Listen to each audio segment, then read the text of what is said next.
अध्याय 5 श्लोक 3 भागवत गीता। ज्ञानेयः स नित्य सन्न्यासी यो न द्वेष्टि न कांक्षति निर्द्वन्द्वो हि महाबाहो सुखम बंधात् प्रमुच्यते। अनुवाद। हे महाबाहो, जो मनुष्य न किसी से द्वेष करते हैं और न किसी की आकांक्षा करते हैं, वह निष्काम कर्म योगी सदा सन्यासी ही समझने योग्य है, क्योंकि राग द्वेष आदि द्वंद्वों से रहित हुआ मनुष्य सुखपूर्वक संसार रूपी बंधन से मुक्त हो जाता है। व्याख्या। मनुष्य अपने जीवन में हर वस्तु अपनी इंद्रियों के माध्यम से अनुभव करते हैं, जैसे देखना, सूंघना, चखना, सुनना तथा छूना। ये ज्ञानेंद्रियां संसार में द्वैत की भावना को प्रकट कर और बढ़ाती हैं। प्रेम तथा घृणा, राग तथा द्वेष, अच्छा तथा बुरा, शत्रुता तथा मित्रता की भावना मनुष्य के जीवन में हर चीज को और अधिक स्थापित करती है।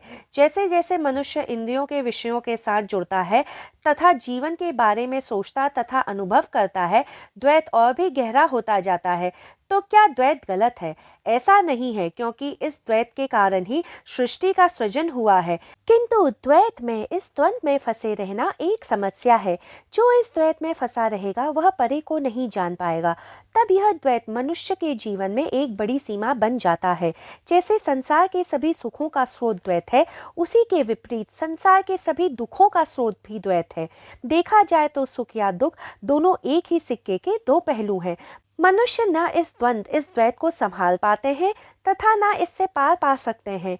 योगेश्वर श्री कृष्ण अर्जुन को इस श्लोक द्वारा समझा रहे थे कि निष्काम कर्मयोग की परिभाषा में जो व्यक्ति राग तथा द्वेष के द्वंद्व से परे हो जाते हैं, वह निष्काम कर्म को प्राप्त हो जाते हैं। सामान्यतः मनुष्य बिना किसी प्रेरणा के कर्म नहीं कर सकते हैं। प्रेरणा या तो पाने की या त्यागने की। जहाँ ध्यान केंद्रित होता है, ऊर्जा उसी ओर प्रवाहित होती है। इसलिए योगेश्वर श्री कृष्ण अर्जुन को समझा रहे थे कि यदि वो अपनी ऊर्जा केवल कर्म पर ही केंद्रित करेगा तो वह कर्म बंधन से मुक्त हो जाएगा, क्योंकि कर्म बंधन का कारण ही द्वैत है। कर्मफल की आकांक्षा है, कर्म करने की प्रेरणा है। तो कर्मफल को परमात्मा को समर्पित कर मनुष्य कर्म चक्र से, जन्म मृत्यु के निरंतर चलने वाले सांसारिक चक्र से मुक्त हो सकता है।